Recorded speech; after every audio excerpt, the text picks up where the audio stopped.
Assalamualaikum warahmatullahi wabarakatuh students and welcome to Muzayyan online classes. Now take out your keyboard books and open page number 15.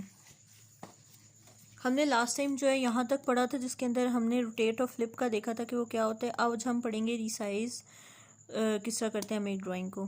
तो यहाँ से read out करते हैं. You can use a resize option to increase or decrease the size of drawing or a part of the drawing. अच्छा, अब आपने कोई size जो है वो रीसाइज़ करना हो कोई किसी ड्राइंग का, तो आप क्या करते हैं रीसाइज़ का ऑप्शन लेते हैं. ठीक है. फिर उसके बाद हमारे पास click select on the home tab and then drag the pointer to select your drawing or part of the drawing. अच्छा, आपने क्या करना है, सेलेक्ट का बटन दबाना है और होम टैब पे, ठीक है, और फिर अपनी ड्राइंग के पास ड्रैग कर लेना है उसको. ठीक है. फिर उसके बाद आपने क्या करना है कि जनाब इन the image group click the resize option. Image group के अंदर रीसाइज ऑप्शन को क्लिक करना है. रीसाइज और स्क्यू डायलॉग बॉक्स अपीयर होगा. ठीक है. फिर आपने उसके अंदर मेंटेन कर लेना एक्सपेक्ट को, यानी आपने जितनी रीसाइजिंग करनी होगी वो आप इन डब्बों में लिख लेंगे कि जी मुझे हॉरिजॉन्टली इतना चाहिए, वर्टिकली इतना साइज़ चाहिए. ठीक है. फिर उसके बाद रीसाइज करने के बाद आप क्लिक करेंगे पिक्सल्स की ऑप्शन पे. वहाँ पे आप पिक्सल्स कुछ भी रीसाइज़ करेंगे. ठीक है. और बताएंगे कि हॉरिजॉन्टली कितने चाहिए और वर्टिकली कितने चाहिए. उसके बाद आप क्लिक कर देंगे ओके के बटन को और जो आपकी वो होगी ना ड्राइंग, वो रीसाइज हो जाएगी. जैसे इसने छोटे साइज़ से बड़े साइज़ की है वो इसने थ्रू रीसाइजिंग की है. ठीक है. अच्छा जी, नेक्स्ट पेज पे आ जाएं, पेज नंबर 18 पे. ठीक है. अब वो कह रहे हैं skew are drawing. Skew drawing में क्या होता है, स्क्यू ड्राइंग में क्या होता है, वो कह रहे हैं जी the skew command twist the drawing in horizontal or vertical direction. ये जो आपकी ड्राइंग है ना, इसको हॉरिजॉन्टल या वर्टिकल डायरेक्शन के अंदर स्क्यू किया जा सकता है. अब आपने क्या करना है, सबसे पहले होम टैब को वो करना है. ठीक है. यहाँ जो होम टैब है उसको खोलना है, उसके अंदर आपने सेलेक्ट के ऑप्शन को दबाना है. ठीक है. इमेज ग्रुप के अंदर आपने रीसाइज को क्लिक करना है. ठीक है. अब रीसाइज के अंदर रीसाइज और स्क्यू का बटन आएगा. ठीक है. आपने स्क्यू की ऑप्शन को लेना है और फिर आपने बता देना है कि आपने हॉरिजॉन्टली स्क्यू करना है इसको या वर्टिकली करना है. आपने स्क्यू करने के बाद ओके का बटन दबा देना और आपकी ड्राइंग जो है वो स्क्यू हो जाएगी. जैसे ये ड्राइंग ऐसी थी, अब ये ड्राइंग ऐसी हो गई है. ठीक है. स्क्यू हो गई है ये.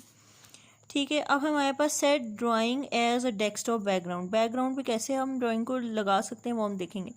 The step to set your drawing on the desktop background are number 1 click the paint button and then point to set as desktop. ठीक है. आपने पेंट बटन को दबाना है, फिर पॉइंट कर देना है आपने इस चीज़ को जो है ना एज अ बैकग्राउंड, डेस्कटॉप का बैकग्राउंड. ठीक है. अब आपके पास ऑप्शंस आएंगी. आपने फिल बनाना है, यानी एक पेज पे फुल व्यू बनाना है, या आपने टाइल वाला व्यू बनाना है जिससे टाइल लगी होती है दीवारों में ऐसे, या फिर आपने सिर्फ सेंटर व्यू बनाना है. ठीक है. आपने एक चीज़ सेलेक्ट कर लेनी है जो आपको चाहिए होगी उस टाइम और उस तरह से आपने इसको बैकग्राउंड पे सेट कर देना. ठीक है. अब आप लोग जो हैं वो नेक्स्ट पेज निकालें. ठीक है.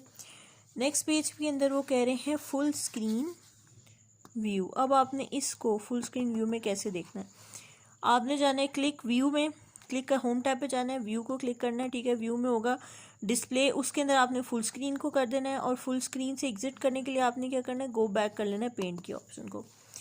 ठीक है. फिर आपके पास है जूम इन या zoom out. Zoom in zoom out किस तरह करते हैं, आपके पास to see larger view first click view tab और फिर जूम करके आपने जूम इन का बटन दबा लेना है. ठीक है. फिर बाद आपने स्मॉलर देखना है व्यू, तो आपने क्या करना है, व्यू में जाना है और व्यू में जाके जूम के बटन को में जूम आउट को दबा लेना है. ठीक है. फिर उसके बाद आपने अगर एक्चुअल साइज़ लाना है पिक्चर का, तो आप क्या करेंगे, जूम के व्यू के बटन के अंदर जो जूम की ऑप्शन होगी उसमें 100% को दबा देंगे, तो आपका जो इमेज है वो एक्चुअल साइज़ पे आ जाएगा. ठीक है. अच्छा बच्चों, ये हमने आज चैप्टर ख़त्म कर लिया. अब हम इसकी एक्सरसाइज पे जाते हैं. सबसे पहले हम जो है ऑब्जेक्टिव टाइप क्वेश्चन देख लेते हैं. ठीक है. ऑब्जेक्टिव टाइप क्वेश्चन के अंदर वो कह रहा है fill in the blanks with correct words. ठीक है. अब हम फिल इन द ब्लैंक करते हैं करेक्ट वर्ड्स के साथ. तो हमारे पास करेक्ट वर्ड्स क्या हैं, zoom out, select, reverse, zoom in और कट. अब हम पहला ऑप्शन देखते हैं. The dash option is use to cut and select the part of drawing. तो हम इसके अंदर क्या लिखेंगे, कट टूल. ठीक है. फिर उसके बाद क्या है, the dash option shows a larger view of the image. Zoom in जब हम करते हैं, अभी हमने पढ़ा है, तो वो बड़ा इमेज शो करता है. The dash option shows a smaller view, तो और डैश में क्या आ जाएगा हमारे पास, zoom out. The undo command is use dash the last action perform. हमने रिवर्स करना होता है लास्ट एक्शन को, तो हम अनडू के ऑप्शन को जो है वो क्लिक करते हैं. You can select a part of drawing using the dash tool. हमने किसी भी पार्ट को सिलेक्ट करना हो तो हम सिलेक्ट टूल को जो है वो पकड़ते हैं या सिलेक्ट टूल को जो है वो सिलेक्ट करते हैं। अच्छा जी, फिर उसके बाद है हमारे पास ट्रू एंड फॉल्स है, ठीक है। The flip option is use to rotate the drawing. अब यहाँ पे क्या है, ये ट्रू है बात। फिर वो कहते हैं you can set a drawing as desktop background, तो ये बात क्या है, true. You can reverse the last section perform using by undo command, जी हाँ बिल्कुल। The keyboard shortcut for cut is CT control R, नहीं ये गलत है, ठीक है। अच्छा जी, you can not change the size of drawing, आप चेंज कर सकते हैं साइज, नहीं कर सकते साइज चेंज, गलत है, तो यहाँ पे आप फॉल्स लिख लेंगे, ठीक है। अब हम क्वेश्चन आंसर्स की तरफ आते हैं। क्वेश्चन आंसर्स के लिए आपने लास्ट वाले क्वेश्चन को जो है क्रॉस लगा लेना है, ये हम नहीं करेंगे, ठीक है। और आपने क्या करना है, अब अपनी नोटबुक्स निकाल लें। मैं अभी अपनी नोटबुक खोल लेती हूँ, ठीक है। अब हम फिर एक्सरसाइज करते हैं।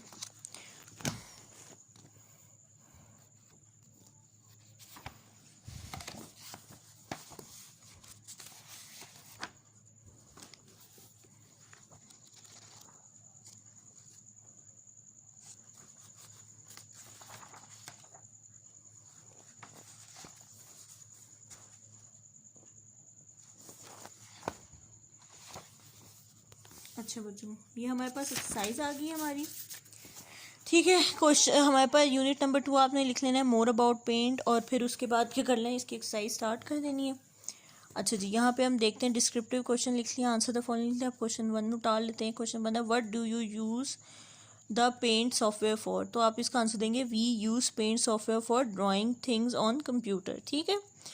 What are function of the cut and paste tool, तो इसका आंसर होगा the cut and paste option is use to cut the selected object and then paste it into another part of drawing.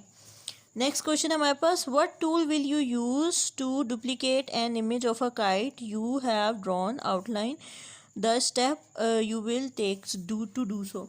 अच्छा, तो इसके लिए हम कौन सा टूल यूज़ करेंगे, we will use copy and paste option, following steps are involve. अच्छा जी, अब ये आपका लॉन्ग क्वेश्चन है, आपने ज़रूर करना है। In the image group on home tab click the select option, फिर क्या करना है, drag the mouse pointer to select the drawing or a part of the drawing you want to copy. फिर उसके बाद आपने क्या करना है, in the clipboard group click copy. फिर उसके बाद आपने क्या करना है, now the clipboard group click paste. और उसके बाद क्या है, a copy of selected part will be placed at the top left corner of the drawing area, ठीक है। फिर उसके बाद आपने इसको ड्रैग करके वापस ले आना है। नेक्स्ट आपके पास if you want to see how your picture may look without the flower you have also drawn, what button will you use, तो आप क्या यूज़ करेंगे, I will use cut option and after having a look I will again paste the item, ठीक है। फिर हमारे पास E option है, इसमें करें compare the uses of the flip and rotate tools which is the easiest to use, तो आप इसका आंसर लिखेंगे flip tools are use to flip the picture to the left and right while rotate tool is used to rotate the picture to some angle, flip tool is more easy to use, ठीक है। ये आपने answer लिख लिया इसका। अच्छा बच्चों, ये हमारा चैप्टर नंबर 2 जो है वो कंप्लीट हो गया है। आपने जो है इसको कॉपीज़ पे नोटबुक्स पे जो है वो उतार लेना है, और जो चीज़ आपको बुक पे करने को की है वो बुक पे कर लेनी है, ठीक है। नेक्स्ट क्लास तक के लिए अल्लाह हाफिज़।